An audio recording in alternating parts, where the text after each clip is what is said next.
اور یہ قربانی اس حقیقت کو سکھانے کے لیے مشروع کی گئی، تاکہ انسان جب قربانی کرے تو بات یہ ہے کہ ہر چیز ہمارے ہاں ایک غفلت کے عالم میں، ایک بے توجہی کے عالم میں گزر جاتی ہے، لیکن ذرا سا قربانی کرتے وقت اس حقیقت کو تازہ کیا جائے کہ یہ قربانی جو دی جا رہی ہے یہ در حقیقت یہ سبق پڑھا رہی ہے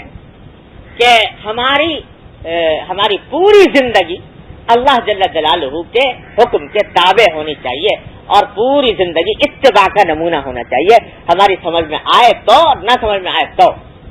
ہماری عقل مانے تو اور نہ مانے تو، ہر حالت میں اللہ تبارک و تعالیٰ کے حکم کے آگے سر جھکانا، یہ ہے سارا فلسفہ اس قربانی کا۔ اللہ تعالیٰ اپنی رحمت سے اس حقیقت کو سمجھنے کی بھی توفیق عطا فرمائے اور اس کی برکات بھی عطا فرمائے۔ یہ جو حدیث میں آتا ہے کہ صاحب جب جانور قربان کرتا ہے کوئی شخص اللہ کی راہ میں، تو قربان کرنے کے نتیجے میں کیا ہوتا ہے کہ ایک ایک جانور کے جسم پر جتنے بال ہیں، ایک ایک بال کے عوض ایک ایک گناہ معاف ہوتا ہے، اور فرمایا کہ ان دنوں میں اللہ تعالیٰ کو کوئی عمل خون بہانے سے زیادہ محبوب نہیں۔ جتنی قربانی کرے گا انسان اتنا ہی اللہ تبارک و تعالیٰ کو پسند ہوگا، اتنا ہی محبوب ہوگا، خون بہانے سے زیادہ محبوب ہے۔ اور فرمایا کہ جب تم قربانی کرتے ہو تو جانور کا خون ابھی زمین تک نہیں پہنچ پاتا کہ اس سے پہلے اللہ تعالیٰ کیا پہنچ جاتا ہے، اللہ تبارک و تعالیٰ کیا تقرب کا ذریعہ بن جاتا ہے۔ یہ سب کیا ہے کہ یہ بندہ یہ دیکھے بغیر کہ عقل میں آ رہا ہے کہ نہیں آ رہا، یہ دیکھے بغیر کہ اس کا مال کا فائدہ ہو رہا ہے یا نقصان ہو رہا ہے، صرف میرے حکم کے آگے گلے پر چھری پھیر رہا ہے، میرے حکم پر پھیر رہا ہے، اس کا اتنا اجر اللہ تبارک و تعالیٰ نے رکھا کہ ایک ایک بال کے عوض ایک ایک گناہ معاف کیے جا رہے ہیں۔ اتنی بڑی فضیلت اس کی رکھی گئی ہے در حقیقت اس حقیقت کو۔ پھر سارا گوشت کھا لو، یعنی پھر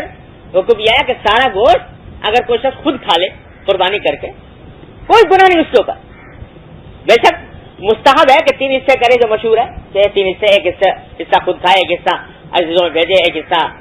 خیرات کرے، لیکن کچھ بھی نہ کرے، ایک بوٹی خیرات نہ کرے، سب کھا جائے، تب بھی قربانی کے ثواب میں کوئی کمی نہیں آتی۔ قربانی اس وقت ہو گئی جب گلے میں چھری پھیر دی کہ یہ میرے بندے نے میرے حکم کے مطابق یہ کام کر لیا تو بس فضیلت اس کو حاصل۔ یہ سب اس لیے کیا جا رہا ہے تاکہ یہ جذبہ دل میں پیدا کیا جائے، یہ اتباع کا جذبہ، یہ اللہ اور اللہ کے رسول کے حکم کے آگے سر جھکانے کا جذبہ، اور وہ جذبہ ما کانا لمؤمن ولا مؤمنۃ اذا قضى الله ورسوله امرا ان يكون لهم الخيرة من امرهم۔ جب اللہ کسی مومن مرد یا مومن عورت کے لیے کوئی فیصلہ کر دے تو اس کے بعد اس کے پاس کوئی اختیار نہیں رہتا، اب اس کے بعد کوئی اختیار نہیں۔ تقدم بتو مایا فیصلہ تو دانی حساب کم و بیش۔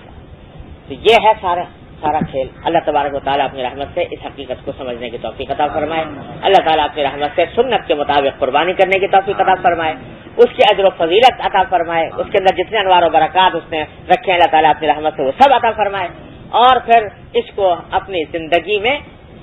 اس سبق کو یاد کرنے اور اس کے مطابق زندگی کو بنانے کی توفیق عطا فرمائے۔